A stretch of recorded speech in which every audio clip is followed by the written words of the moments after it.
na-expect, no? Ang kagandahan po, he gives us comfort na who holds the future, the past, present and the future. So yun po yung promise ng Panginoon na He will be with us through it all po.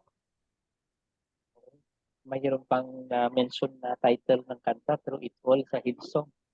Ay, Tapos you can also try listening to Ron Quinoli's version of Ancient of Days. hmm, Medyo mabilis yun. Pwede din oo. na Pero yung itong kanta po ito, pastor, ano po ito, hymnal po ito, oh, Kumbaga I can matagal sense na that. matagal na po siyang kanta, kumbaga ni-revive lang po ng new generation na, worship team. Kaya nga ngayon yung there is no restriction anymore with regards to the selection of the songs that even the hymnals, kasi dati-rate ang hymnals naka-customary lang sa mga Mm, Presbyterian, sa mga Methodist, sa mga other groups aside mm, from us na mga Pentecostal group na naka-projector hymnals talaga even before. And I think even the Assemblies of God before, I remember during my younger years na naka-hymnals din po kami. Naka-ready na yung kanta na parang Bible din na nandun sa chapel. So, kunin mo na lang, tapos sabihin, song number, ganito. So, alam nila kung saan pupuntahan yung song. mm, So, it was like properly guided na lahat mayroong hymnal, mayroong copy. Kasi tayo ngayon nakatingin sa sa front. And pag nawala yung lyrics, nawala din tayo. So, yung mga ibang Kristiyano po dati na may hymnals, iba sa ulo nila yung lyrics na song. So tayo din as student of the Bible, of course leaders of the church, subukan natin i-memorize ang song. Sa totoo lang po ay madaling mag-memorize ng lyrics ng song kaysa just reading it. Kahit nung college days ko na magme-memorize ako ng mga mnemonic, mabilis kinakanta ko, mabilis ma-memorize kapag kinakanta natin. I think there is really something in singing. Not just Filipinos are gifted in that, but there is something spiritual in singing. Let's open this session today with opening prayer by Sister Badet. Sige po, let us all pray. Most precious Father, Lord, thank you, Lord, for this day, Panginoon. Salamat, Panginoon, sa opportunity, Panginoon, na kami po ay magkakasama muli, Panginoon, sa inyong pangalan, Lord. And we pray, Father God, Lord, sa gabing ito, Father God, Lord, na tulungan mo kami, Lord, Father God, na mas makilala ka pa po namin, Lord. I-reveal niyo po, Lord, yung self niyo, Panginoon, sa amin pa, Panginoon, Lord. And we ask, Lord, for each and every one of us, Panginoon, na patuloy niyo po kaming, Lord, turuan. Humble us, Panginoon. Buksan niyo po ang puso at isip namin, Father God, sa mga ituturo niyo sa gabing ito, Father God, sa pamamagitan po ni Pastor June, Lord. And we ask, Panginoon, Lord, na kami po ay humingi, Lord, na kapatawaran, Lord, sa mga nagawa namin kasalanan, Panginoon, sa mga pagkukulang namin, Lord, sa inyo, Panginoon, Lord. We ask, Lord, for forgiveness, Panginoon, at patuloy niyo po kaming tulungan at turuan, Panginoon, Lord, na baguhin, Lord, ang aming puso, ang aming isip, Panginoon. Lord, muli, ang lahat ng papuri, Lord, ay tinataas lang namin sa inyo. In Jesus' name we pray. Amen. Amen. The sections of our program tonight would be first the ating assignment. Meron tayong nagre-research para sa atin, and I saw already the illustrations being given to us. It was a product of research indeed for the entire week. Siguro araw-araw nag-research. Thanks be to God for the additional information. It really enriched our discussion. And as we introduce while we are discussing, talagang bypassing, no? Nagbabasa tayo ng Word of God, makikita at makikita natin na kagamit-gamit talaga yung word na to this day and unto this day, kagamit-gamit siya while we are reading. And at least, nagkaroon ng parameters yung discussion natin as to how are we going to apply the word to this day. And after the assignment would be the speak. Ang speak po ay gagamitin natin yung shinare ni Sister Fe nung 2 weeks ago. So, yun po yung pagsasaluhan natin ngayong gabi. And after that, si Sister Badet for the quiz. Ginawa na kitang co-host, Sister Badet, kaya later on, pwede ka na pong mag-share ng iyong screen after this po. So, assignment po na po tayo. Okay. Sister Jo, Yes po. naka-screen na po. Dahan-dahan wow, Gates of the... Ay, naku, patay na ito. Hindi ko na mabasa. Tatabihin natin. O, yan. The Gates of Jerusalem. Okay. Ay, nung binigay ni Pastor yan, talaga nawindang ako. Bakit ganun? Paiba-iba ang gates. Then I understand. Sa Gates of Jerusalem, nag-evolve pala. Okay? There, i-discuss natin yung 5 pre-exilic, 5 gates yon. Sa Nehemiah's gates sa chapter 3, he mentions of 10 gates. Sa New Testament, there were only 3 gates. Tapos sa Jerusalem Old City gates, which is now, there are 9 gates. And the New Jerusalem gates, 12. Next slide. Assistant? Kayo naman din, di ba, kahit ano, pagka nagkaroon kayo ng additional na property, maglalagay din naman kayo ng Yes. gate. Kaya, Correct. nag-i-increase Pag walang talaga. gate, oo. Parang Kumbaga, opinion at saka ano yun. Opinion and conclusion. Yung gate, pag opinion, open. Pag conclusion, sarado. Okay? Next slide. Okay. Bisaya o lagi oy. Oh. Okay. Yan yung, ay, talagang pinakita na yung ano. Yan yung ano, yun yung sa, hindi pa, next slide, Pastor. Picture lang yan. Oo. Hindi, sa Old Jerusalem. Next slide. Dapat sa ano yan. Sabi nga sa gates of Jerusalem, the gates of, ay, sige, masyadong ano. Mabilis po. Patras, Pastor. Masyadong mabilis. Sige, yan. Okay. Sige pa. Atras pa. Yan. The gates of Jerusalem. The gates of ancient cities were important as a means of providing access to the city while maintaining security. Yan yung essence ng gates. Now, So, there is, number 1, sabi, yung ano pala, yung intramuros, yun. yes, oo. Okay. Pre-exilic gates, previous to the exile of the Jews to Babylon. Ito yung hindi pa sila na-exile, okay? There are 5 gates sa Jerusalem. One is the corner gate, which was destroyed by King Joash of Israel and later rebuilt by King Uzziah. Okay, nabanggit na. Kapag may binabanggit na gate, ito yon. Ephraim gate on the north wall says it was near to the northern gate. Ito yung nabanggit sa 2 Kings 14:13. Next po. Ito yung ano, Okay. hindi pa sila na-exile. Ibig sabihin, Ephraim gate. kung hindi pa sila nag-exile, sa Dubai pa Oo. sila, hindi pa punta ng Yes, oo. Hindi pa sila pinauwi ng Pilipinas. Hindi pa sila na-exile sa Pilipinas. Okay. Exile. Number 3. Ay, next slide. Okay. Ito yung foundation gate. This gate is mentioned during the coronation of King Joash. Okay, the parallel passage calls it the Sur Gate. Jeremiah called it the Middle Gate, and it was where the Babylonian officials came and waited for King Zedekiah to declare defeat. Apparently, it is an interior gate in or leading to the king's residence. Tapos, yung pang-apat, there is a Benjamin Gate. Same location as the Master Gate or possibly the Sheep Gate. Tapos yung new gate, Jeremiah was put before and inquired at the entrance of new gate of the Lord's house, which is apparently in the courtyard of the temple. Yan yung pre-exilic. Yan yung yan yung mga gate sa Jerusalem na hindi pa sila na-exile sa Babylon. Next slide. So, ibig sabihin yung Pre. store gate. Before. Store gate siguro kung sinaliban Oo. natin ngayon, di ba may Camarines Sur, may Camarines North. Yes. Yung Sur siguro must be southern, no? Yes, sure. Yes. Southern. Pero during that time, yung iba, di ba kasabi nga ni Jeremiah, ang tawag niyo dyan, middle gate. Next slide po. Okay. Tama Ito ba na yan? siya. Tama ako. Ayan na yung yan yung kinehemaya.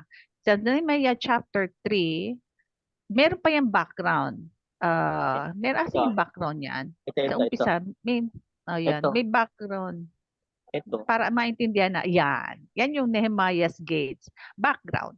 While Nehemiah served King Artaxerxes in Persia, he heard of the ruined state, di ba? Alam natin yung kwentong yan. Tapos he was given authorization and supplies to go there and restore the walls and the gates. When Nehemiah arrives, he made a detailed, ang galing ni Nehemiah ha, detailed inspection of the walls and the gates and organized the people to start rebuilding effort. When the wall was rebuilt, it probably encompassed the same areas before except it may have excluded the King's Garden in the southeast. Kasi nga, yung iba, sinasabi 11 daw. Pero if you go through Nehemiah's chapter 3, 10 lang talaga yung sinabi niya. Ito yung nakakaano. Starting from the east corner of the north wall, Nehemiah went counterclockwise. So, balik tayo dun sa picture, Pastor. Balik tayo sa Susunod, picture. Pastor. Meron dyan, Pastor, susunod. Meron pa ba Sunod. susunod? Oh, yan. Ito. Ayan.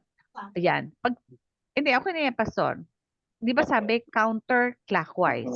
So, magmula sa sheep gate, sumunod sa fish gate, sa old gate, valley gate, dung gate, fountain gate, water gate, horse gate, east gate, inspection gate. Okay? Bakit ginawa niya yung counterclockwise? We will see later on, my friends. O, sunod. Wow, Okay. suspense. Uy, may Yes, ano, may hindi. suspension. Mayroon may salvation na. May salvation. Yes. Yan yung later, Pastor. Later na yan. Ako yung host, okay? Walang mag-e-explain. Ako lang. Ang sungit Next. ng ni host. O yan. Ayan yung minention. 10 yan. Kaya bakit tinawag counterclockwise, which we will come later on. Next po. Ano ba yung sheep gate? In-explain dito. Next po. Next. Tandaan natin, ito yung after nilang ma-excel sa Babylon, di ba, rebuilt yung sheep gate, aka Benjamin Gate. Yun ang tawag. Just north of, near where, itong importante, near where the sheep market was for the temple sacrifices. Kaya pala tinawag na sheep gate. Doon pala Doon papasok. papasok yung mga, yes. O, di ba? Ang galing Organized ni sila. Nehemiah. Organized sila. Correct. Oo. Hindi Kumbaga sabi, hindi pa hindi pwede. gaya ng Divisoria. Oo, open na kumbaga sa dito lang papasok ang mga hayop na for observe. Tapos yung fish gate, aka Ephraim gate, ito naman the main entrance for fishmongers. Okay? Yan yung mga nagbebenta ng mga isda, di ba? Para at least meron silang segregation. Ito naman yung old, okay? Ang tawag nila Gate of Yeshana or Jesana, Mga old which lang is ang of the papasok. oldest. Mga old lang daw Mga papasok. senior lang. Hindi naman. Luma talagang gate. Ikaw naman. Luma lang talaga yung gate. Grabe, may senior gate, citizen gate. Tapos ito yung Valley Gate, the gate that Nehemiah used when he did his inspection of the walls. Dito mo makikita yung talagang iba yung ng Holy Spirit kay Nehemiah pag rebuild ng Jerusalem. Next slide. 4 na yan, di ba? Excited ako sa dung. Ano kaya yung dung? Hindi yung mga dumi. Dung yan, Ay, dung. alam mo na yung dang, di ba? Dang. Garbage. Oh, sa Bisaya, dung yan, dung. Oh, yes. Dung. Ang dang or Garbage. potsherd gate, oo. Ito yung it's exited out to a garbage dump.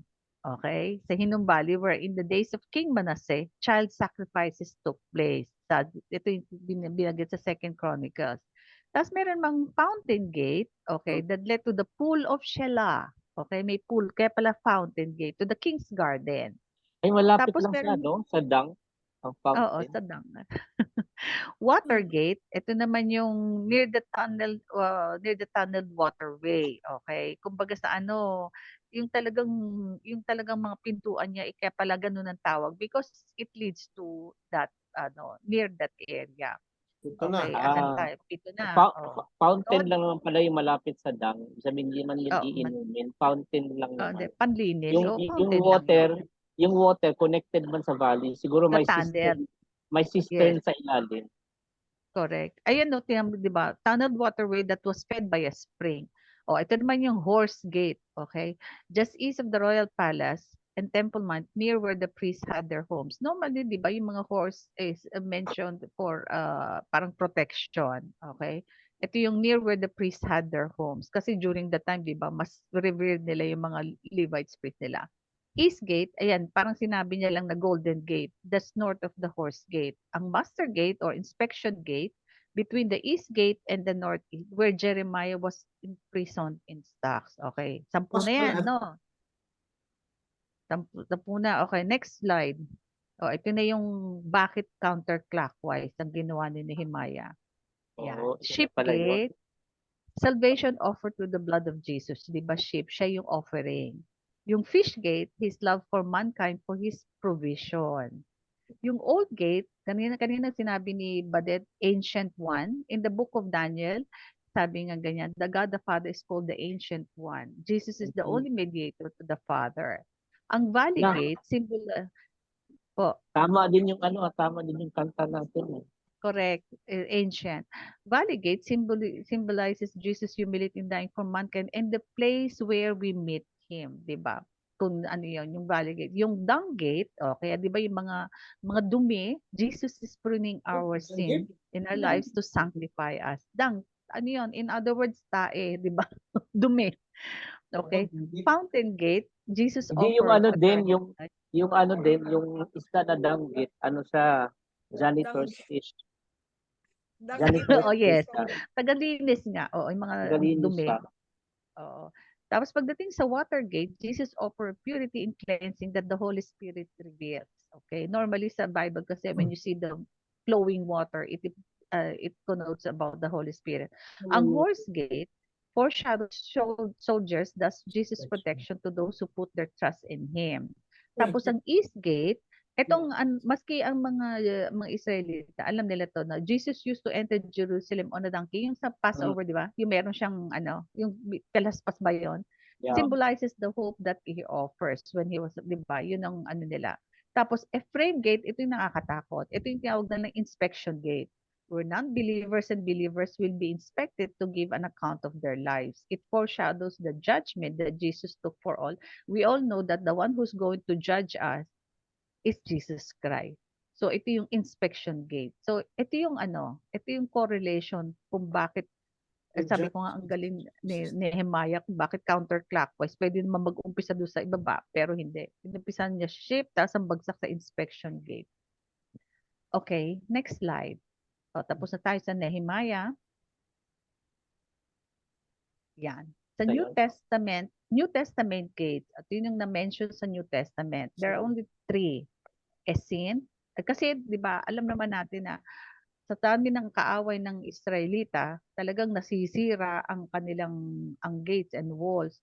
Sa New Testament, tatlo lang ang nabanggit. Essen Gate, this gate is on the wall that existed in Jesus' time. This was destroyed by the Romans in AD 70 and never rebuilt. Ito yung isa doon sa mga gate na hindi na talaga ni-rebuilt na. Beautiful gate, an entrance to the temple courtyard built by Herod the Great of polished bronze. The place where Peter and John healed a layman. Ito yung minensyon sa Acts Okay. 10. Famous tong gate na to. Oo, beautiful Beautiful gate. gate. Yes. Tapos yung East Gate, okay, ang tawag din is Golden Gate, aka Silver Beautiful Gold. Gate or Golden Gate. Jesus apparently entered this gate on Palm Sunday. Ito yung sinasabi kanina, di ba? Yung yung East Gate, the same pa rin yun. Kumbaga during the New Testament, it was still there and it's still the same. Next slide po. Ang beautiful gate po ay Pilipino. Ay, syempre, Nicanor. Nicanor nga. Nandan si Nicanor. Spanish din, Nicanor. Next slide po. Yes po. Eto, alam naman natin na since the walls around have been torn down, built up, and moved many times, in AD 70, they were destroyed by Romans. These are the gates around Old City Jerusalem now. Okay, so when you go to Israel, yehey! When you go to Yehey! Jerusalem, yehey! Lord! O di ba, bucket list. Ito yung mga pintuan ngayon. Okay? East Gate, di ba? Ito yung walled by the Ottoman Turks because of a Jewish tradition that states that Messiah yan, hindi yan Messiah. Ito yung sinasabi nila, di ba, nabanggit din to before, kung saan dumaan ng Panginoon sa Kristo during yung may palaspas, it is still there. Okay? So that means it's still there. Ang Lion's Gate, they call it Stephen's Gate. Alam naman natin kung sino yung si Stephen, the deacon Kidron Valley. Pinag- So meron siyang Lions Gate. Oo. Next slide. Herod's Gate. Ayan, Herod's Gate or the Flowers Gate. Right outside the gate is a cemetery. Since walang gustong manirahan, dahil syempre sementeryo, sa Arabic, binago nila, ginawa nilang sahira or flowers. Pero yan yung Herod's Gate. Damascus Gate is the busy gate on weekends as shoppers come into Jerusalem. Yan yung daanan normally ng mga pupunta ngayon sa Jerusalem, mga shoppers. Tapos yung New Gate, this was made when Christian demanded the Turkish Sultan to give them a direct access to their quarter of the city. Next slide. Jaffa Gate, currently one of the main gates into Jerusalem. So pag yan yung mga pinaka-main na daanan. Tapos Zion Gate, this connects King's David Tomb and Upper Room to the Jewish quarter of the Old City. There's also the Tanner Gate. Okay, open lang to noong 1990 to alleviate pedestrian traffic that came to the newer Dung Gate. Yung Dung Gate ngayon, hindi ito yung Dung Gate na na bagsakan ng o tapunan. Apparently not the origin. This is farther north as the tale of Nehemiah's Jerusalem was cut off. Pero ngayon, ganun pa rin yung pangalan niya. Next slide. Yan na yung Old Jerusalem. Ang tawag nila kasi Old Jerusalem. Ngayon, sa Revelation 29, there is a verse about the New Jerusalem gates. Describe the New Jerusalem. Ito yung the heavenly city will have 3 gates on each side. On each side. Kasi di ba 12 tribes. So 1 gate for each of the 12 tribes of Israel. While the walls are built and decorated with jewels, each gate will be made of a single pearl and each will be guarded by an angel. Ito ngayon yung gate na hindi pa natin makikita sa ngayon. Okay? Yan yung gate na hindi pa natin napapasok. So yan yung minention. So these are the gates. So pinakita lang dito yung yung gates na before and during the time na ni-reveal ni Nehemiah. Tapos yung gates ngayon and the forthcoming gates which we all pray that we will be able to see and enter. Iyan po yung picture ng Sa Nehemiah kasi, they're only mentioned of 10. Pero sabi nila 12 yun. Pero pag binasa nyo Nehemiah 3, it's only mentioned of 10 gates. Ayan po yung gates ngayon sa Old Jerusalem. Yan yung niya. Yan yung Dome of the Rock at saka Al-Aqsa. You can see it is near the Golden Gate, the Gate of Mercy. Ano yan? Yan yung yan natin pinapasukan ng mga Palestine, heavily guarded yan. Kung sila ipupunta para magdasal sa kanilang Al-Aqsa. Lang po. So kapag meron palang mini-mention na gates, we know already what are those. Amen. May natutunan na naman tayo about gate, and how it became important in the history of. Di ba sabi ni Jesus Christ, I am the gate. Yeah, I am the gate, and no other way where we can enter, I am but the it gate is through in which Him. everyone must enter. Yeah, it is through Him. Kaya nga 'di ba sa mga Jewish ngayon, 'di ba? We know that Lord Jesus Christ is coming and He's coming where? He's coming sa Israel. So they know that there is a particular gate which He entered before, yung nagsapalaspas, He will enter again on that same gate. Yung parang nila. Oo. Baka doon sa Wailing Wall. Oh, malapit yun sa Wailing Wall. Malapit siya sa Wailing Wall. So ito yung mga gate na dapat nating inspection ng pagdating dati ng Israel. Dapat may dala tayong mapa. Unang hanapin, asan yung dung gate dito? Dung gate? Ayan, si Sister Fe na tayo. Ito yung kay Sister Fe na na speak. Sige, sa speak po tayo. Sabi niya doon, hindi, yung speak ko dati. Sabi niya, my son, do not forget my teaching, but keep my commands in your heart, for they will prolong your life many years and bring you peace and prosperity. Ang sin to forsake po, di ba yung nakalagay po dyan literal, forget my teaching. Tapos po yung implied naman, not keeping the command. Wala akong nakitang figurative po, pero sa implied, not keeping the command in the heart, kasi meron siya nakalagay dyan, keep my commands. Tapos does not prolong our life and does not bring peace and prosperity. Gusto ko yung commentary ng isang nakanood presentation. Isinare kasi ito during the time of prayer meeting. Sinabi niya, oo nga naman pastor, yung the life of a person, I mean our life really will not prolong if we are forgetful about the teachings of the Lord. Kasi mapapariwara talaga ang buhay. Kaya totoo yung sinasabi dyan na hindi talaga maprolong ang life. So, isang magandang commentary about agreement dun sa sinasabi natin as we are preparing our devotion. And aside from that also, we are receiving positive feedback on our YouTube presentation that was last week.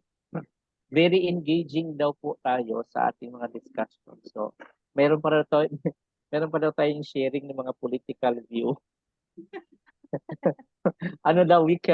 have the freedom to discuss things, and we are being encouraged to continue because meron daw tayong practical na approach onto the teaching, and somewhere along the way we inspire them to also emulate us in terms of their active participation sa kanila pong mga discipleship program din. So we're looking forward for another fun-filled or very informative session na mapupuno natin yung ating araw from Sunday to Saturday na meron talagang gawain. Dapat mapupuno yung mga gawain kahit sa gabi. Yeah, tuloy tayo.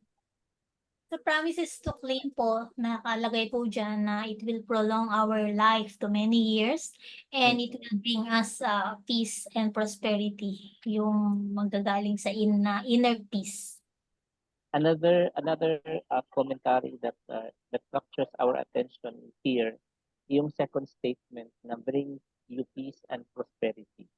Now, it echo again with the question, if we are going to assess right now the current condition of our country and in comparison with what the Lord has promised unto us, that there is peace and prosperity, does this mean that our countrymen in general are not taking heed of the teachings of the Lord?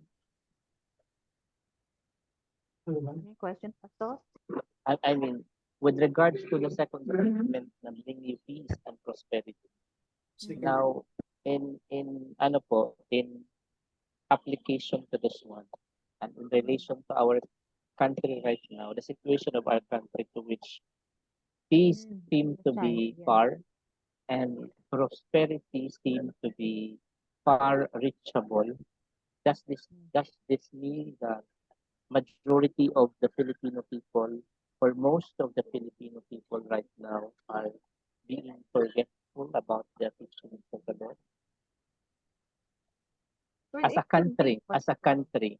As a country, I always believe, I always believe that whatever is happening to our country, there is as God allowed it, there is a purpose on it. That most people actually right now, sabi na, we are already in the days of Noah.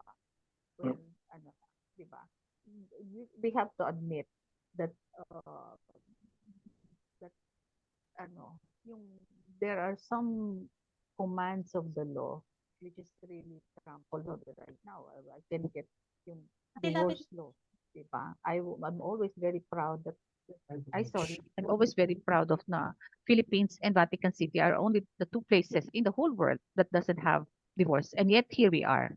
Kumbaga sa we ourselves are doing this harm, and alam nyo na yung kagalawan ng mga henerasyon ngayon. So as a country, right now, if you are a citizen of the Philippines, you will not be at peace, especially what China is doing all around you, now bullying you and everything, and all the rising prices. Pero that is as a citizen of Philippines. Pero as a citizen of God, the peace is with you. That whatever happens, you know that your peace is not anchored on these things around you, but on the Lord, 'di ba? And the prosperity that's mentioning here, it's not basically about financial or material. The prosperity comes from the prosperity of the, I always see na prosperity comes with the well-being or yung soul mo, 'di ba?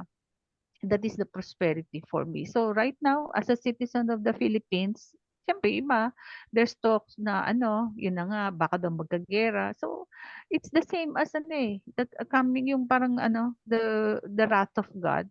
You're talking about, you're scared about it because you were not yung kung hindi ka ready. Okay.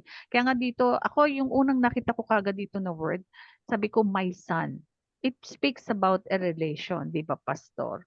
So, if you have a relation, kahit na citizen ka ng Pilipinas, well, eventually, if it is my time, it's my time. Pero, we are ready for it. So, yung citizen, yung iba siguro sa citizens of the Philippines, right now, they don't have peace. And they think that we will not achieve prosperity in the near future. That is their thinking in the as a sa ngayon, pastor. Yun ang kanilang thinking ngayon. Ang gulo-gulo daw, masyadong mataas ang mga presyo, lahat na lang puro reklamo. Sabi ko, yun ang masakit sa atin eh. We always we have to change our perspective eh, 'di ba? Pag ganyan nagkakagulo, bakit? Kung bakit tayo binubuli ng China knowing na pag lumaban naman tayo, talo tayo, 'di ba?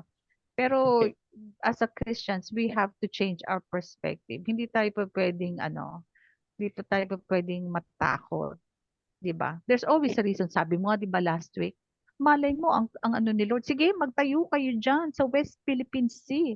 Tapos kapag bukas makalawa sinabi ng UNCLOS, umalis kayo diyan. The United Nation 'yon o di atin 'yon. O di ba nakatayo na, meron tayong runway free of charge. Okay, 'Di ba we always have to look. yeah, another action that we need to do, I think, is yung point of realization pa na, di ba, if you are going to be reading right now, the book of Judges, which is the scope of our quiz from chapter 16 to 21 ba ito siya ba din? 21. I read in there that during those days, there was no king. And Yes. the people just did whatever pleases Whatever. them. Kaya nga kahit yung mixture ng religious belief and witchcraft and idolatry became during that Very day rampant. an unacceptable norm as Correct. parang inassociate, 'di ba? Inassociate ni yung nanay nga ni Micah, sinabihan siya na God bless you, Micah. Tapos Mm-mm. sinabi pa ni Micah na nung nag-hire na siya ng priest na from Bethlehem, Judah, Mm-mm. sinabi niya, surely the Lord is going to bless me because a Levite came to my house. Parang Correct. may interpret mo yun na how come na there is a diluted yung fidelity in terms of worship. So, one thing that we can notice in the book of Judges is that whenever there is a persecution on the part of a surrounding nation, the tendency of the people of Israel, they are going to remember God and unanimously, they are going to fall upon That is them. And kaya siguro, and I di ba think that this is one thing that is lacking in us right now because yung ang nangyari, we are being contented to just be vocalizing our sentiments on social media. Pero yung unification siguro na buong organization, buong grupo ng religious organization and the citizen itself really have to kneel before the Lord and seek for His help. Okay. Napapahaba naman tayo dito sa ating speak. Okay, can we press now the Opo. third? Example to emulate, sabi niya po doon literal, do not forget my teachings and keeping the commands in our hearts. Tama naman. We have to remember it. We have to remember with intention. Okay. Attitude to adapt, sabi niya po doon, not forgetful and keeping the commands in our hearts. Sa implied naman po is being obedient, reading and listening to the word of God and surrounding ourselves with Christians. Okay. Lastly, Lastly po, yung knowledge and principles to live by. Sabi ko po nga po doon, being obedient, tapos reading and listening to the word of God, surrounding ourselves with Christians and being prayerful through the guidance of the Holy Spirit. Now, i-emphasize lang natin kanina ang sinabi ni Mr. Joe na may son. Sa Bible, kapag minention ng word na son, it speaks about generation. So, this includes men and women and na having a relationship with God. So, saklaw nito ang generation of descendants kapag sinasabi ni Lord. Okay, now we will turn over now to Sister Badet to share with us the quiz. It's quiz time.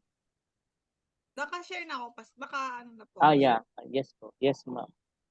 But that's true or false lang ah. Essay ito, essay po Ah, ito eh. essay ba? Essay ha? Sige. Essay Pang-lawyer. ah. Joke lang, joke lang. Pang-lawyer. Ate yan, essay. Kaya nga. Paano ba to? Yun, slideshow lang, slideshow. Parang ang haba ah. Oo nga, parang 40 Ano ba yata to? o 50. Isa-isa to. o isa-isang sasagot? O Oo, ano? isa-isang sasagot na Wow, lang. Sino po tapang ah. una? Pastor. Okay. Sorry, ikaw muna. Sige, okay. Okay. Asan na? Okay. Ito po, how did Samson get away from the people in Gaza who were trying to kill him? Mhm. Oh, Ay, Oh, ano yung ano? Ano yung Jesus. ay, no. A, carried away the city gates. B, prayed to God and let God defend him. C, snuck out through the window. And D, fought them with a sword. 'Di ba ano nagnanatili lang siya 'di ba ng middle of the night. And then after that lumabas siya and then Ito na yung I explanation think sa letter basa. A yun, letter A kasi parang kineri niya yung ano, yung city gate. Opo. Letter Yung A. Tama po. Pillar Oh, ba Ate yun? Josie. Pillar. Ay, nako, ito na. Talaga. But parang kalahati lang naman. Where did Samson fall in love with Delilah? Mhm. Valley of Sorek. Tama. Okay. O, Pepot. How much did Delilah betray Samson? 1,200 How much? Ah, from letter A. Change your answer. Change my answer, letter B. yes. Change your answer. 1,100, hindi ko nakiyak. Kasi Yeah. ang alam ko 1,100 eh. Yeah, Kuya 1,000. Ibig, Ah, after binding Samson, how did Delilah check if the method actually worked?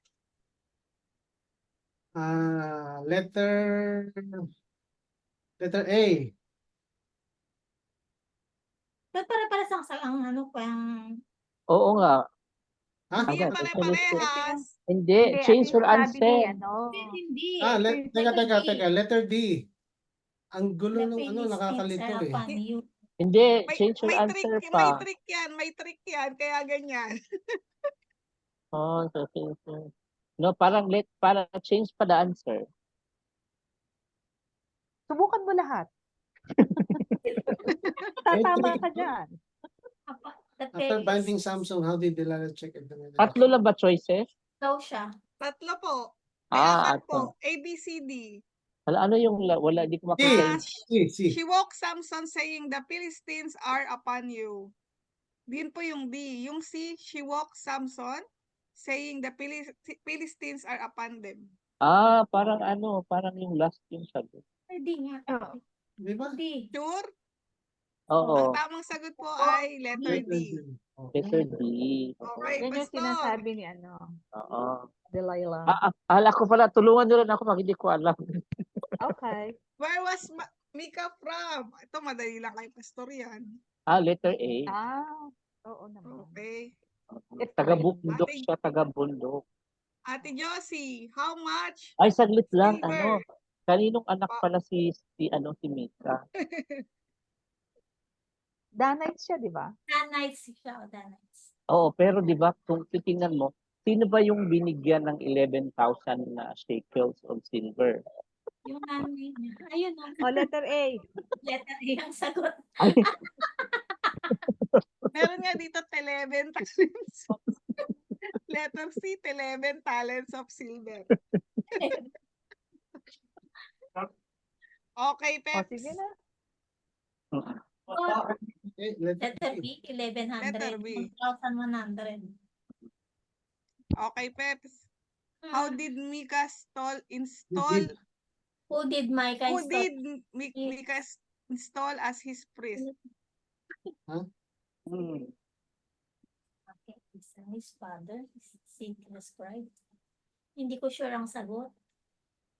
So, tulungan Call a ka namin. call a Call a friend. friend. Oo. O ano Oh, yan? call a friend. Kalahi niya. Oo. Kaya niya. First generation. Di son? Yeah. Father. Yes. At Okay. least, Si maganda yung Michael the clue. priest, Son di ba? niya is son. Di ba si Michael Oo. the priest? Who did install as his Si his son. Soul as his priest. Oo. Okay. Kuya Ibik, Oh, what tribe was Mika's Levite from? Dan, Sinagot sinabi ko na kanina. kanina, Pastor. Yes. Lanites. Nakikinig. Correct. Very good. Ay, hindi. Levi? Levi? Dan? Bakit Levites? Bakit Levi? Ay, teka lang. Was Makibasa nga po sa Judge 17 verse 7. Para Danay sure siya. tayo. Si Mika. Ate, Judge. Levites eh. Micah's Hindi, Levi. yung Levi. Levite ang tinatanong. Levi. What Levi. tribe? What tribe mas was Mika's Mika's Levi. Micah's Levi. Levite? Kala ko si from? Mika. Akala ko si Mika. Si Danay. Hindi. Also, Levi. Nakatago eh. Nakalagay ng Levi. Kaya Levite eh. Oh. Mali yung question eh. What tribe was Micah's? What tribe was Mika's Levite. priest? Micah's Priest. Ano? Priest. Priest, hindi siya Levite. Priest. Priest ang Mali tawag. yung question. Priest. Ha? Mali. May one point ka, mali ka ha? Mali ka, tandaan mo yan. Bakit? May 1 point Mali ka. yung question. What Tama tribe was yan. Mika's priest? Mika's Priest. priest. Please. Hindi Levite. Oo. Eh, yun yung nasa Google. Oh, sige. So, the answer is B. Letter Letter B D. po. Okay, Letter? next. B B po. po. Letter B. O, Pastor. Okay. Hindi ko na mabasa. Hindi, Ano, pabasa nga What uli was nung the ano. Po? Pabasa nga uli nung Judges 17:17. 17. Babasa nga po, ate. What tribe? I think nagkamali ang priest kasi na sinasabi doon na priest na kinuha ni Micah is galing ng Judah. Ang ano siya, priest siya, ang other term kasi ng priest ay Levite. So, Levite. may mga may mga ano ba talaga pinag-specify doon? He came from Judah, no? Tribe. Hindi, Basta. Levi ang sagot. B, Pastor. Okay. Okay, thank you. Next, please. Buying time lang. What What was was? the Levite to be Why? while living with Micah? History. Priest. Ay, Kasi masagot. Priest siya, priest. Sigurado? Priest siya. Sorry naman po. Ang tamang sagot po ay letter B, servant. Diba? Diba? Ha? Hello? Yesterday, once more. Ay, ganun? Basa. Pakibasa. Ate Pakibasa. Josie, pabasa. Wala Wala kasi ako ako dito dito open. eh. O, teka. Hindi pwede. Ano? Babasa. Anong verse? Judge 17. 17:10 po. Di ba hinire siya as priest? Teka lang. As priest. Di ba hinahal siya as priest? Oo. Judge. Sinay siya as priest. Babayaran nga siya ng 10 shekels. Oh, Tapos di ba? bibigyan siya ng Every damit. year ng Tapos clothes. Free Yes. food and Seven, land. Food and ano nga, provision. 1710? 1710. Food and siya, di ba? Food and clothes, libre siya. Yung pala yung victuals. O, di ba? Meron tayong bagong And Micah, dwell with me and be my father and priest. Oh, priest man priest sinabi. nga. Pero sa Mali ibang ka na naman, sa Bading. ibang Dalawa na salin mali po. mo ha? Dalawa na mali mo. Teka lang po, sa ibang salin kasi servant eh. Okay, Ah. priest Normally tayo, naman priest. kasi, naman kasi ang priest is a servant. Okay. Pero specifically, hinire siya as a priest. Ah, Di ba? Kasi may choices din na priest eh. Oo, nanalo ang priest. Nanalo ang priest. Dalawa na maligo. Okay, Ate Josie. How much Kinakabahan did ako. Micah offer to the Levite? 10 Eh, shekels Sabi kanina yun eh. of silver a year. Ayan, okay. Tapos, Ay, marami pa. Yan ng clothes marami at Ano pa. pa? May Ano? clothes Of pa, saka apparel. food. Tapos victuals. Eh, isa Oo. lang Yung hiningi una niya. lang, Di yung si una letter lang ang A. tinatanong ko, yung una. Oh, sige, Ay, A. yan How Wala ka naman much? sinabi. How much pala? Okay, Peps.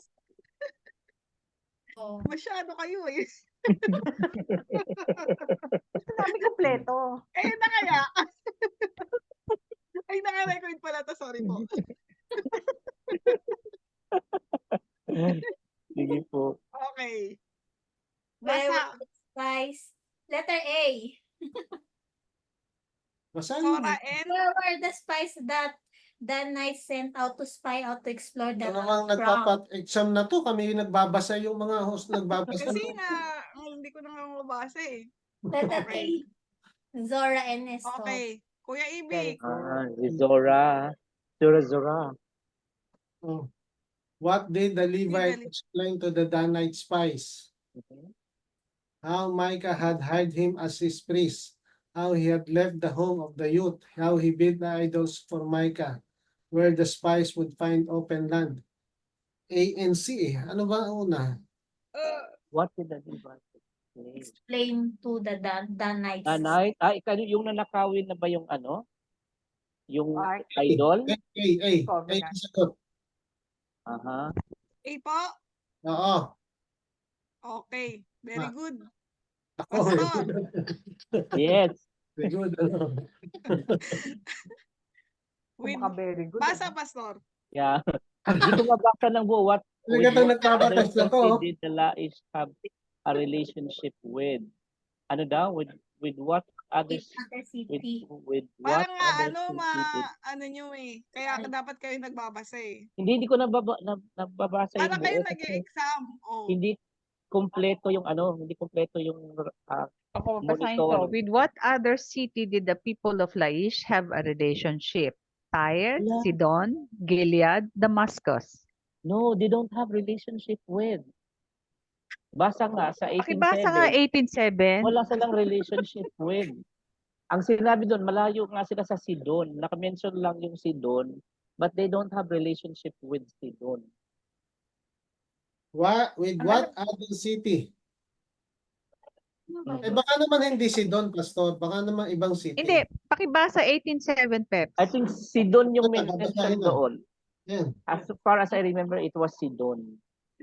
Pinubuksan ko pa po ang ating Biblia. So, teka't babasahin. I Judge think it's 18:7. Sidon. Judge 18:7. I think Ang alam na-mention ko yung from- Sidon. Ang alam ko, from Sower to Stone, pumunta sila ng Laish. Mhm. Sabi po doon, so the 5 men left and came to Parted. where they saw the people were living in safety, while the Sidonians at peace and secure. Since their land lacked nothing, they were prosperous. Also, they have lived So Sidon. long way from Sidonians Yesterday po. and had no relationship with anyone else. Wala nga Sidon lang. relation eh. So Sidon Ang lang. minention, hindi, Saan po? minention lang ang Sidon, Pastor, Mhm. na ito yung mga tao na tahimik, and tsaka prosperous. Pero They wala don't have Pero wala any other silang relationship. No, tatlo na yan ha. Yun Land nga yung lang relationship sila. nila. Wala silang relationship. Wala Oh. silang relation. Ang minention lang is the Sidonians are tahimik nga Oo. daw at Oh, mafia relationship. O, tatlo mapi, naman yun. mapi. Next.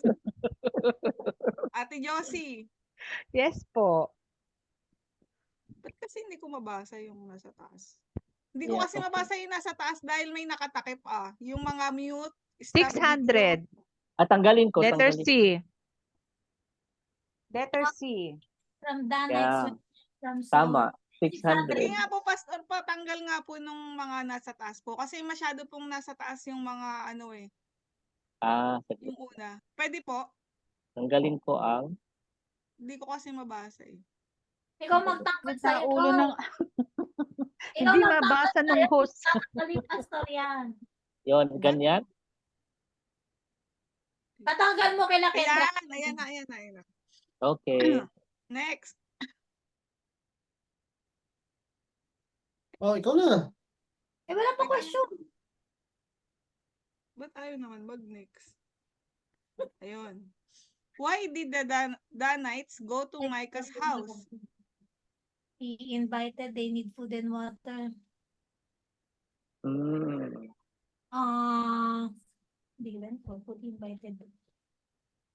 Letter C for Letter my C. Yeah. Good. Correct. Yeah. Sumagot. Tama. Sumagot din. Tama.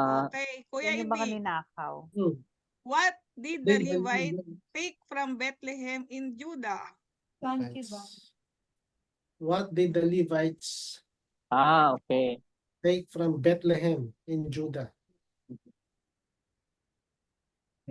concubine. An idol. Concubine. Change your answer. Listen Change to your the answer. change. Concubine. Listen to the wise. Ano Concubine. daw yung dala-dala ng Levite from Okay, Bethlehem ang to tamang Judah? sagot po ay Sino letter dapat? B. Concubine. Oo. Dapat Okay. sino? Who, dapat who? Pastor, Yes po. who suggested staying in the city of Jebusites? Iba na to, Charles. Letter C, the Levite servant. Ang galing. Correct. Ate Kung Josie, nabasa yun ah. Call a when the friend. Levite reached Gibeah, where did he initially go? Where did he initially go? Mhm. Hindi related sa inano kanina, sa senior Oo nga. kanina. City. Inisip ko nga kung City Gate City. or City. yun na. City Gate. City Mart. City Mart. City Center. Hindi. Ano, City. another answer? Ay, another answer. Related Yes. kanina, City Gate, di ba? Hindi related kanina. Ay, di ba? Oo. City. City din. Square. City Square. Square. Tama po. Correct. City Square. Peps. Yes, Where po. did the Levite tell the old man he was going?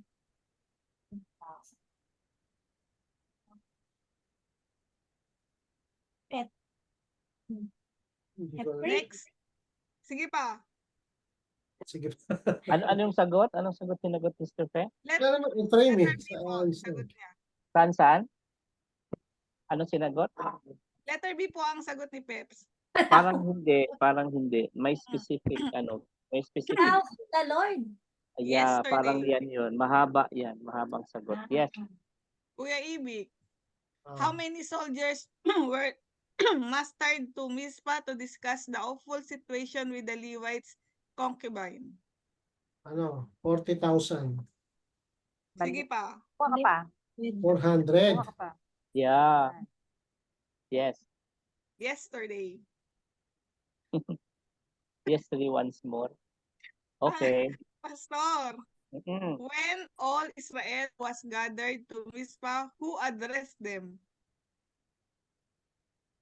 Na kailangan anong gagawin nila na speak like that. Hmm. The Levite husband of the dead concubine. Okay.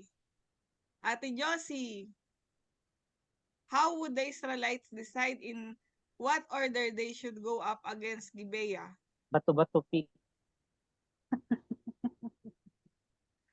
Casting lots. Normally, how would they decide in what order they should go up? Normally, they would ask the Lord, di ba? Mm-mm. Dito. Ate, Next di pa. ba? Ano? Sige pa po. Di ba yung parang ano? ginagawa pagka nag-a-ask kay Lord? Casting of lot. Yesterday. Yes. Casting of lots. Yesterday. Pero di ba Peps. Ay, sorry. Mamaya na. Sige po. Mm-mm. Where did Sige the na, last mamaya na. When did the last of the Benjamites catch a wife of Shiloh? When did the last- Oo. Yun Where? yung bibigyan sila ng mga, kuha kayo ng mga yung mapapangasawa. yung Yan 400. Yes, yung Yung 400. 400. Hindi ko May na po. feast ba yun? Wala namang feast na gano'n na. Hindi siya feast, pastor. Oo. Yung Parang festival? ano lang. Oo, parang Parang ganun. gathering lang din, di ba? Pumunta siya ng Oo. Mizpah. Oo. Ito po ang sagot, letter A po. Festival Annual lang. feast festival. Si Anwar. Festival pala yun na nagmo-mourning sila ng pagkawala ng isang tribe. Oo, kasi 'di ba pastor nawala yung mga babae, pinatay lahat. So, maghahanap sila ngayon para kasi 'di ba bakit ganun daw? Mawawala ang Benjamite, isa sa mga 12 tribes ni Pero na ano, festival ba yun? festival 'yon. May ano lang, parang parada ganon. Festival of the Lord in Shiloh. Pero hindi sabi sa NIV festival, Feast of the Lord. Wala lang sinabing annual festival Okay. pala yun. Okay, Okay. next. Kuya, what did Aba, everyone meron do pa in ba? the days Israel had no king? Mhm. Ah, Mm, B. They tama. did. They saw fit. Yan Yeah. ang Yes nabanggit Tama. ka po, ni tama po, tama. Nabanggit din kanina. Okay, next. Wala na pala. Akala ko may next pa. Wala, gusto pa Tapos na po. namin. Pero ano dito pastor ha, na ano ko dito sa yung ginawa ng Levites to sa concubine niya. 'Di ba Hanggang nagbigay sila ng 20, excuse? ano ba to? 'Di ba pastor? Tapos sa galit niya, 'di ba pinahayaan niya yung concubine 26. na 'di ba pastor? Inabuso hanggang sa namatay Oo, yung babae, 'di ba? babae. Tapos ang ginawa niya, chinap-chap niya, 'di ba? To Into 12. 12 parts. Oo. Tapos pinamigay niya sa bawat tribes. Kaya doon nagalit. Oo. Oo, doon nagalit ang Kaya imaginein mo ha, ang Benjamites kasi ayaw nilang isuko yung mga tao na yung Na Gibeon na gumawa around ng 7 nag-rape. gumawa. Inano nila, pinagtakpan nila. Ibig sabihin nila, sinecure pa nila. 26,000 lang sila. Yung nung nagsama-sama yung tribes, 400,000. Pero imagine, pastor ha, first war, saka second war, talo sila, di ba? Talo Nalagasan sila, sila. oo. Exactly. Na exactly 22,000 and then 18 plus 30. Yes, oo. Natalong Israel doon. Kaya nga nag-aano sila kung bakit ganun, They kung bakit wept. ganun na They wept. Oo, ano sabi ng Panginoon? Sige, sugod, bukas. Oo. So, ayun na. Ang nawala sa Benjamin, imagine ng 26, ang namatay is 25. Di ba? Mm-mm. Kumbaga sa wala halos iisang libo na lang. Kaya kailangan nila ng mga bagong asawa para mag-propagate. So another thing din na advance talaga ang Bible, no? Kasi recently lang nauso ang tablet, no? Pero ang Bible may tablet na dati pa. Oo. Tapos dati din nung time ng mga taga-Juda na pumunta sa mga Danites pa lang pumunta sa bahay ni Micah, may iPad. iPod. Sabi lang sa mga Bisaya ang tawag ipod. Ipod sinasabi. Ayan, meron na pa tayo nakita on screen. Yes po. Apo, that's on proper. Okay, thank you po at yun nga na-discuss natin nakaraan yung si Uzziah at meron siyang another name na si Azariah. And we ended up discussing about the application unto the use of to this day and this day by identifying parts of the accomplishment of King Azariah or Uzziah while he was king in the southern kingdom, which is Judah.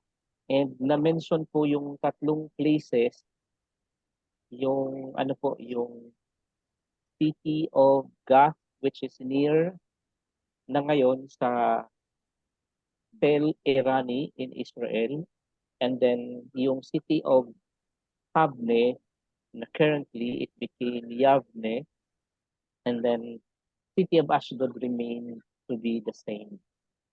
So this time ay ipagpatuloy natin that we will start po doon sa narrative that is found in 2 Chronicles chapter 2 verse 20 2 Chronicles chapter 26. This time nasa verse 8 na po tayo. So diniscuss din po na ang mga Ammonites ay part ng Edomites sa discussion part dati-rati ni ni Sister Jo. And one of the accomplishments during the 52 years of Uzziah being king is really to increase the treasury.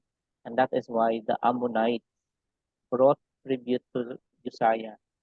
And not only that, even to the borders of Egypt. Siguro not the entirety of the Egyptian community or the Egypt as a country, but the borders of Egypt, he became very, very powerful. And this time, I believe this just signals or sends a message to the one powerful country who overpowered them before, uh, the the plan of God unto the Israelites became realistic or became a reality. Okay, another thing is that yung pong sinabi kanina, na i-share po kanina yung corner gate at saka yung valley gate, he was also responsible uh, for for building it. And so important yung mga location na ito, and it is very strategic to secure, no? Not only that it provides access towards the kingdom, but it also secures kasi pag ano na gabi na, you have to secure the gate. And not only that, he made sure na he fortified them. So we came to know na yung fortification ay it involves some forms of machinery. So there is no further discussion as to the details of it kasi na-discuss na po kanina, but this is just simply the two gates which was being built by King Uzziah during his time. Sinabi po dito, current location, corner gate location uncertain, although apparently on the northwest corner of the wall, it was destroyed by King Jehoash of Israel, ano great grandfather din po niya, and later rebuilt by King Uzziah.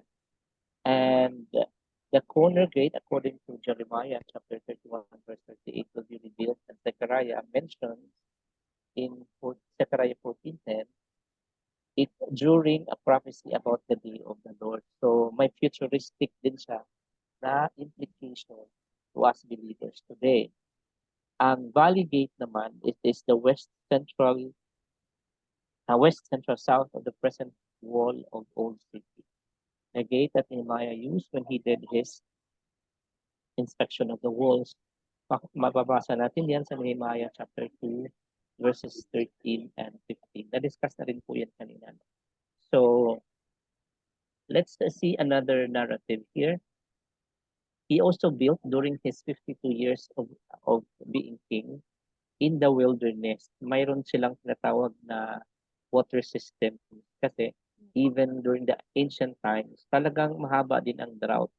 If you remember this time, sa lugar na ating pinagtatrabahoan dito, if you imagine how UEE looks like, sabihin na natin 50 years ago or 60 years ago, I had a casual interview with one of our sisters who came here during the 1980s, I think 1983, if I'm not mistaken. She said that the narrative told them that the mother, the mother of the royal family here supposedly should have been bearing a lot of children because of the scarcity of water and then the extreme condition of the environment here. Marami ang naipanganak pero kukunti ang nagsusurvive. So there is really a requirement to balance the community or the kingdom itself with the requirement of the basic necessities, and that includes a continuous supply of water.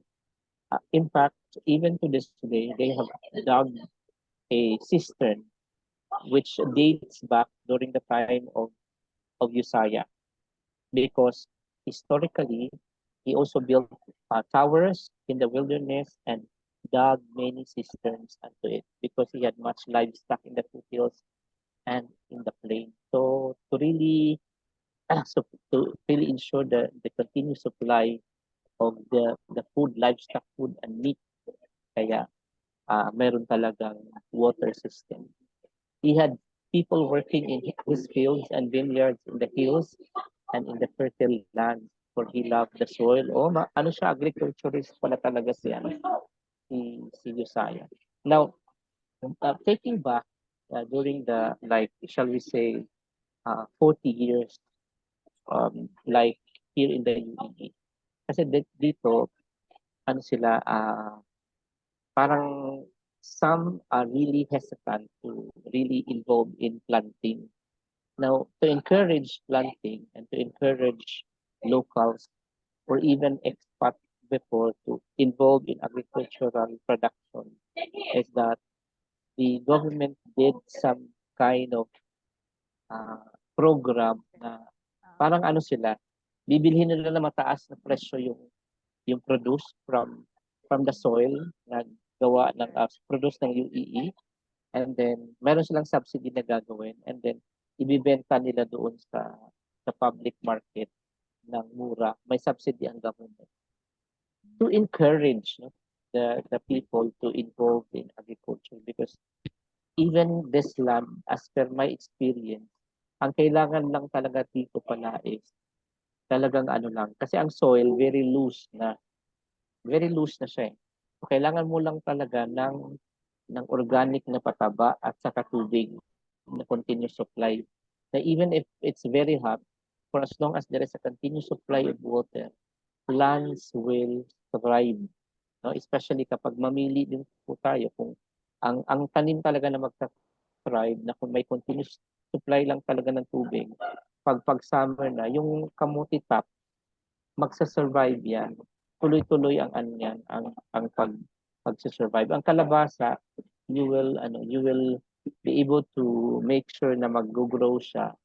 Mag-umpisa ka ng somewhere ng September of this year, and then or every year, kasi pagpasok ng October medyo malamig na. So pag October, November, okay na yan, mamumulaklak na. Ang pamumulaklak, yun yung kailangan nang sa ganun magkaroon ng pollination. So that's how it has to be observed. In fact, sa Pilipinas nga din po in fact, I am questioning a lot na kung tayo dito sa desert makakapag-produce ng mga pagkain, makapagpatanim ng pagkain, how come na medyo nahirapan tayo sa bansa natin na very fertile na ang soil natin. Siguro one thing that needs to be organized in us is yung scheduling of planting. Kasi minsan, nagrereklamo yung... nila. Yes po. Pero ginagawa yan po ang project ng agriculture, na kapag nag-harvest sila ng isang crops, you cannot let that land parang muna. Kailangan meron kayong rotation kung anong crops ang pwedeng itanim na coincides, kasi 'di ba ang rice yata, pastor, 'di ba twice ka lang pwedeng mag-harvest? Dapat pagkatapos ng rice, munggo muna. And then Oo. sa kauli ng rice, hindi yung Correct. puro rice. Oo. Yun ang project nila ngayon. 3 times a year. Hindi pwede. Oo. Ang lupa talaga ay kailangan mag-rest. Di ba may Sabbath? Oo. Kailangan Correct. mag-rest yan ng isang taon na hindi mo Mm-mm. nakamnan. Pero kung pagkatapos ng rice, munggo, hindi mo naman kailangan na abonuhan ng munggo eh. Ilagay mo lang doon. Kusang Itaboy mo tutubo. lang. Kusang tutubo. Hindi mo na tanggalan ng damo kasi damo man siya. Tapos ang sunod mong kita niyan, makikita lang kayo during harvest time. Tubigan Siguro, lang. siguro pastor, ang problema kasi katulad ngayon, marami ka nakikita ngayon na yung mga crops nila tinatapon na lang kasi sobra daw ang production. So ibig Oversupply. sabihin, tsaka wala There is silang no planning.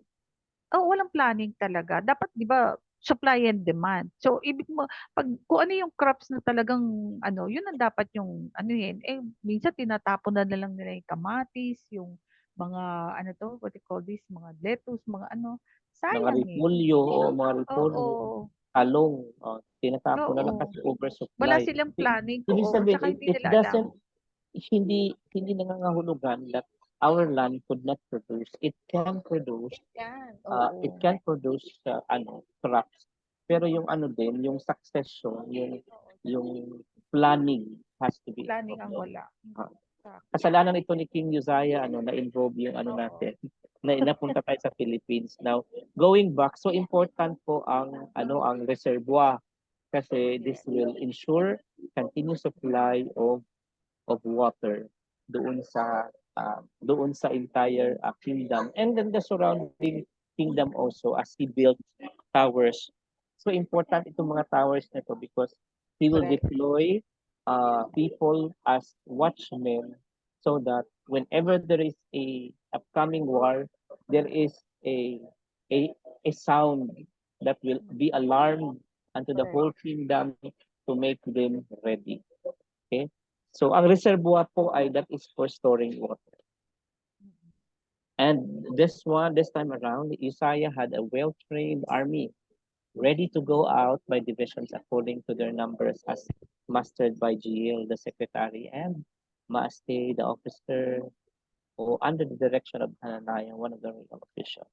Maganda yan na talagang during his early stage, kung tingnan po natin, nag-umpisa siya ng 16 lang ang kanyang edad. Talagang maayos talaga ang pag-mentor sa kanya ni priest na Hezekiah, na anak ni Jehoiada nung buhay pa, kasi na-instill sa kanya yung governance and how the government has to stand. Kailangan niya ng alliances at kailangan niya talaga ng well-trained army. If you remember, during the time of the war, between sino yun, mga Benjamites at saka ng mga Israelites, during the time ay meron talaga silang included number. For example, may 700 na armed men, may 700 na for using the bow. Talagang very strategic. And even when you are going to be watching movies and when they are at war, naka-organize talaga. May mga tao na nag-shield lang, may mga tao na nagpapana, may mga tao na swordsmen. That's how I am looking at it, so that they can defend themselves, and they can all the way fight. Sabi niyo, the total number of family leaders over the fighting men, nakasabi ay 2,600, and they are being organized by units. Under their command was an army 307,500 trained men for war, a powerful force to support the king against his enemies. Tapos sinabi dito, Uzziah provided shields, which kung may symbolic ito na meaning in the New Testament, ay alam natin yung shield, the shields of faith, spears, or the sword of the Spirit, the helmet of salvation, the armor, the bows, and sling stones for the entire army. Talaga naman. So, I believe so. These equipments that he provided added some form of confidence. Kasi dapat naman din, you are armed. Tapos, another thing na ginawa pa niya ay, even in the ancient times, he made devices invented for use on the towers and on the corner defenses, so that soldiers could shoot arrows and hurl large stones from the walls. So his fame spread wide, for he was greatly helped until he became powerful. Now, take note po, there is a turn of the events here as he mastered governance, including the thing that would make him so powerful, that would make the kingdom so rich. Take note of the last phrase that says, for he was greatly helped until he became powerful. Tatandaan natin to kasi at the turn of the narrative, may nangyayari na ang tao kapag naging powerful, okay, if you're going to be comparing it to the countries these days, whose president, whose king, or whose leader became powerful, nakikita natin that there is the development of pride Correct. pride in them. So let us observe on the next narrative kung anong nangyari. Okay. I want Sister Jo to read that. Kasi parang ito na yung downfall from verses 16 downward. It is now the downfall of Uzziah. But after Uzziah became powerful, his pride led to his downfall. He was unfaithful to the Lord his God and entered the temple of the Lord to burn incense on the altar of incense. Bawal yun, di ba? Bawal. Azariah, the priest, with 80 other courageous priests of the Lord, followed him in Absalom. Okay. So take note, si Azariah na priest, tandaan natin, di ba, may Azariah na priest, may Azariah din na king. So take note na matapang din si priest na Azariah. He in fact took the risk of losing his life just to Oo. enforce what the temple order should be. Okay. Mabuti at may kasama siyang 80 other priests na courageously have the guts to speak to Uzziah. So ano nangyari? Tuloy natin. Sorry, ako pala mag-preach. Sister Fe tayo. Sabi niya po, they confronted King Uzziah and said, "It is not right for you, Uzziah, to burn incense to the Lord. That is for the priests, the descendants of Aaron, who have been consecrated to burn incense. Leave the sanctuary, for you have been unfaithful, and you will not be honored by the Lord God." Aha. So buti na lang at mayroong guts. So let's go to Brother Evie. Okay, Uzziah, who had a censer in his hand, ready to burn incense, became angry. While he was raging at the priests in their presence before the incense altar in the Lord's temple, leprosy broke out on his forehead. Oh. Nagka-leprosy siya. Oo. Sister Badet. When Azariah, the chief priest, and all the other priests looked at him, they saw that he had leprosy on his forehead, so they hurried him out. Indeed, he himself was eager to leave because the Lord had afflicted him. Okay. Tanda natin Balik tayo kay Sister Jo.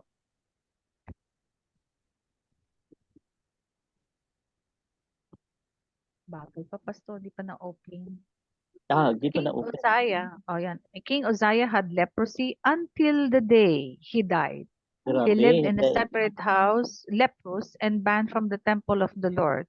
Jotham, his son, had charge of the palace and governed the people of the land. To take note, Yan. while King Uzziah was in his separate, parang parang house arrest.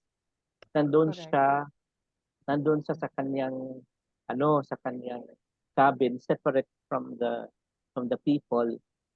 It needs the appointment of Jotham to co-reign with him. Kasi dapat in charge na siya sa palace dahil wala na ang kanyang tatay. Hindi na siya pwedeng mapakita sa public dahil because of his leprosy. Ang leprosy ba na nakakahawa? Yes po. Hindi, Pastor. Di ba nakakahawa? Hindi siya nakakahawa kung wala Pero- kang pero- wala kang open wound.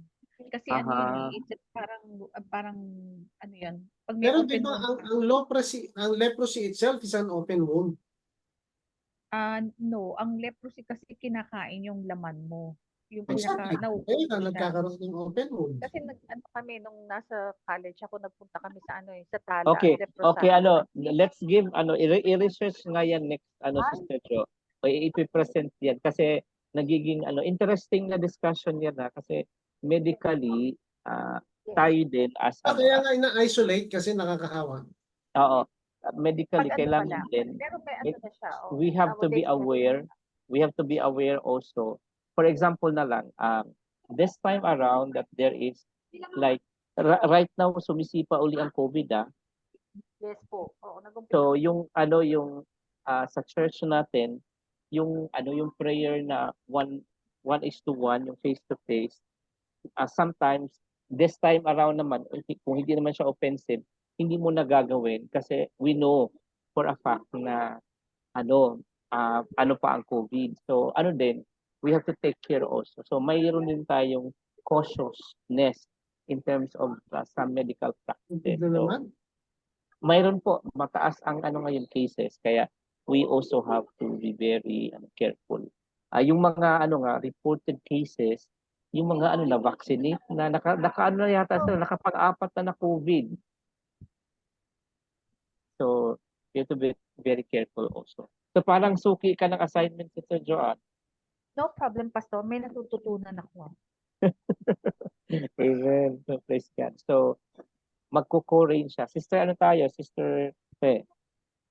The other events of Uzziah's reign from the beginning to end are recorded by the prophet Isaiah, son of Amos. Mhm. Uzziah rested with his ancestors and was buried near them in a cemetery that belongs to the kings. For people said he had leprosy, and Jotham, his son, succeeded him as king. Okay, hindi siya inilibing sa libingan ng mga kings, tama? Oh, sa ancestor niya. Ancestors na. Hindi siya inilibing, parang hindi siya inilibing sa libingan ng mga bayani, tama? Opo. Near lang malapit lang eh. Oh, malapit lang. Malapit lang, hindi talaga doon sa exactly. Near. Near lang, tama? Okay. For the people said he had leprosy. So parang siguro i-add din natin sa research, Sister John. Hanggang sa libingan. Ano ba ang implication pala talaga ng ng pagkakaroon ng leprosy sa spiritual? Unclean. Ha? Unclean. Unclean talaga siya na Yes. na dininay nga yung kanyang Oo. yung kanyang entry towards the Correct. libingan ng mga bayani dapat, no? So, ang yeah. ang narrative siguro kasi ang leprosy kasi 'di ba unti-unting kinakain yung iyong laman hanggang sa mawala. So siguro spiritually yan yung nangyayari sa sin 'di ba? Unti-unti kang pinapatay. Pinapatay yung So spiritually yun ang implications ng leprosy. Kaya tawag nila. Okay. We will just very quick right now. I mean, we're going to be studying about the lessons in the life of King Uzziah or Azariah. Yan, 7 things. One is complacency. Kapag complacency po ay kasi siya very powerful king na, no? So napabayaan niya yung kanyang spiritual vigor to a point na nagkaroon siya ng pride. And he also became ungrateful at some point. And then self-reliant.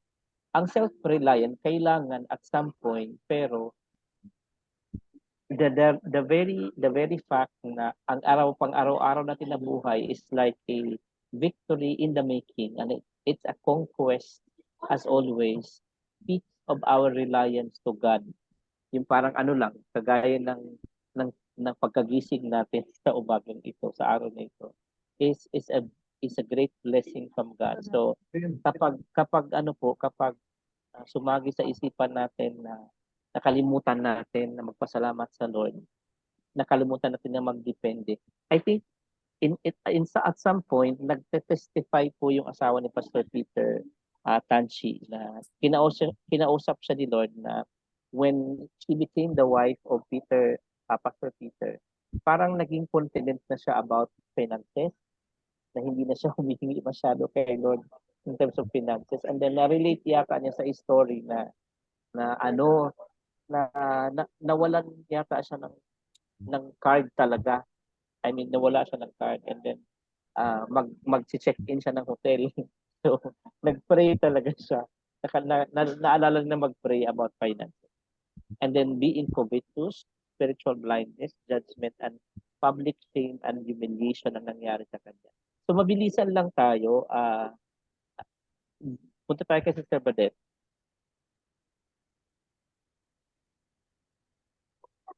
Complacency. Pride may cause you to become complacent in success. Yung ano po yung gusto kong Spiritual basahin na yes. spiritual complacency. It's coming to a point where you become overconfident with where you are at in God and His provisions and believe you are no longer responsible for participating in intentional growth towards God's mission and agenda in the earth. The truth is that the fruit of complacency is consumption. Okay. So, nakita natin yung ano, yung ano, no, yung, meaning ng spiritual complacency. Parang ano yan, overconfident, to which marami pong Kristiyano ganyan ngayon. No? Mag-ingat po tayo doon. Number 2, Sister, okay, may solution tayo, Sister Padet. Dalian natin. Fear, may solution dyan. Solution. Fear God to avoid complacency. Okay, let's punta tayo kay Sister Jo, number 2. Ungratefulness. Pride may cause you to become ungrateful to God. An ungrateful spirit produces a prevailing mood of negativity which drains others and repels them. In contrast, a grateful spirit leads to increasing joy, which is attractive to others. Ungrateful people tend to be self-focused, absorbed. Okay. No further elaboration. Anong solusyon natin? Be grateful. Then nandyan. Give credit to God for His victories to avoid becoming prideful. Thank you. Number 3, Sister, Number 3, self-reliance. Pride can cause you to seek independence from God. Self-reliance is defined as relying on one's own abilities and resources rather than on God and on others. So, kailangan natin silun. Ano ang solusyon natin? Solution, don't pursue wealth and power if they draw you away from Jesus. Tama naman kasi he became powerful and became known. So, parang kaya ko to. Number 4, Father Edith. Covetousness, pride can cause you to covet unholy things. Strong desires to have that which belongs to another. That O is yung parang, di ba, hindi naman siya authorized to become priest or to represent there at the temple kasi that is, according to the ruling, belongs to the priesthood. priest only. Solution, Solution, do not surrender to covetousness or your own understanding. tama naman. Number 5, Sister Badet. Spiritual blindness. Pride can cause you to become blind to sin. Spiritual blindness is a condition that an individual has when they are unable to see God or understand His message. Okay, ito yung nangyari nung na alam naman niya, siya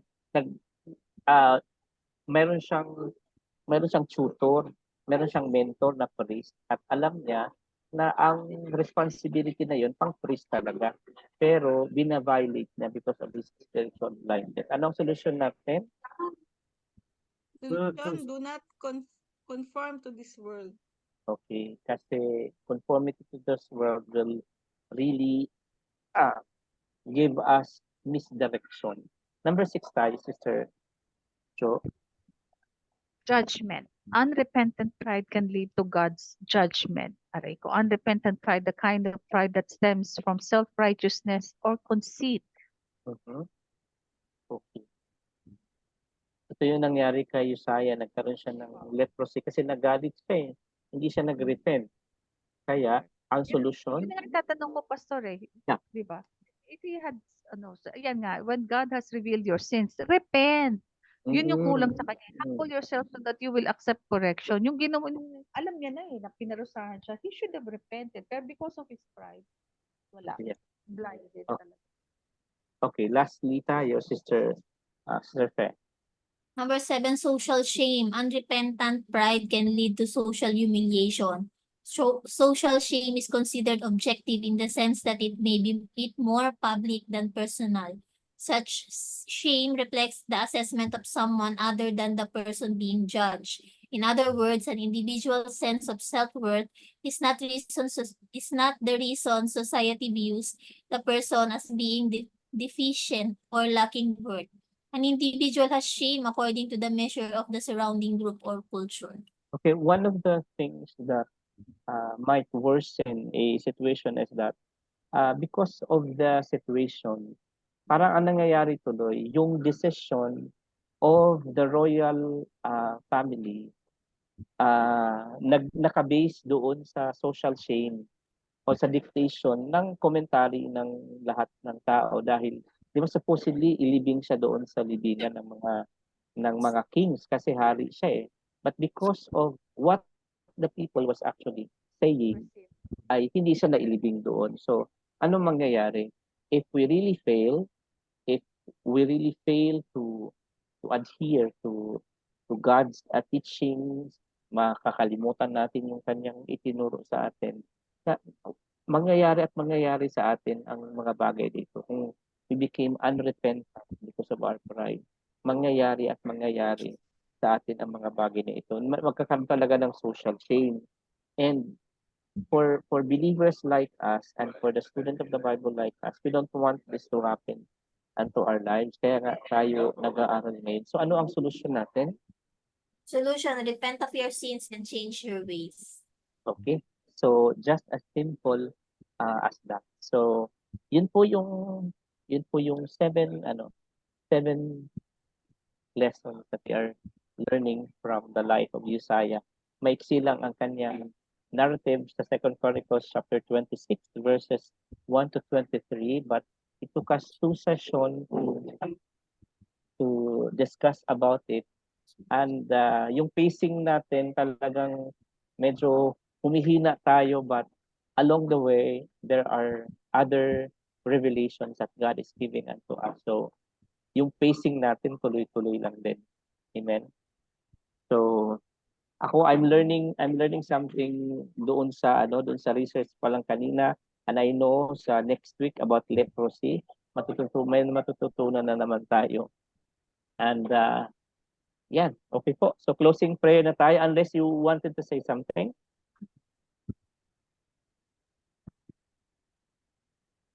Wala na Wala po, na basta. Wala na lang kasi gabi na. Sister Badet? Para makauwi ka na. Last trip na. Pray, most precious Father, Lord, thank you, Lord, sa fruitful Bible study, Panginoon, Lord.